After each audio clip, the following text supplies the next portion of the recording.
What is your biggest date fail? I asked this guy out on the first date and it went very well. We texted daily and eventually, he asked me out on the second date in question. Dinner at a nice place. That also went very well. So well that he suggested we do a bit of bar hopping. Now, I'm not a big drinker. Throughout college, I was a bit of a smoker, high functioning but nevertheless, so as most of my fellow smokers know, we tend to vibe more with smoking than drinking.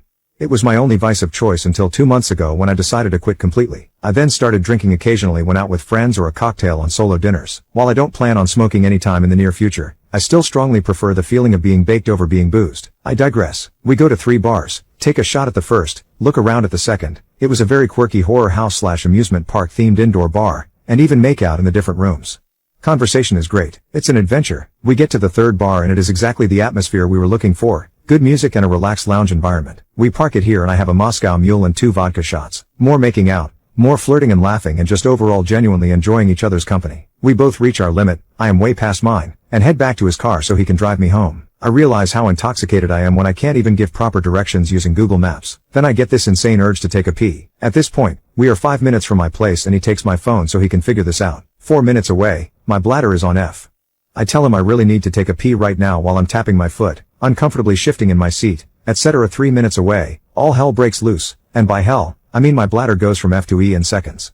I tell him, I just peed myself. I start apologizing profusely like a mad woman, citing that this has never happened before and I truly have never been this inebriated in my life. He tells me it's okay, it's not a big deal, and I can't even muster the courage to look at his face because all of it is spent apologizing over and over and over again.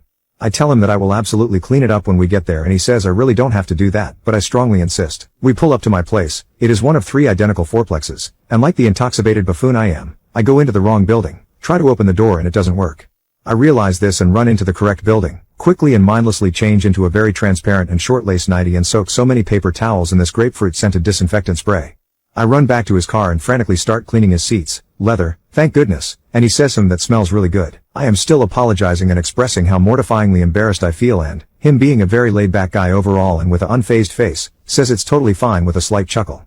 He mentions his phone is about to die. I run back inside and give him mine as a meaningless token of my gratitude. I tell him to text me when he gets home because although he was not intoxicated, we had been drinking. I go back inside, shower, and go straight to sleep. I woke up around 6 a.m. today and saw he texted me around 2 a.m. that he made it home. I text him 2 paragraphs apologizing again and express that if the world's deepest abyss existed, I would crawl in it immediately. I go back to sleep after sending this, wake up around 10 a.m. and the semi-sober reality of what had happened hits me. Embarrassment in the most potent and pure form wells up inside of me. I check my phone and there is no response just yet. I turn it off out of fear of what he will say, or lack thereof, walk to a nearby park and sit under the sun silently hoping that it'll melt my entire existence away.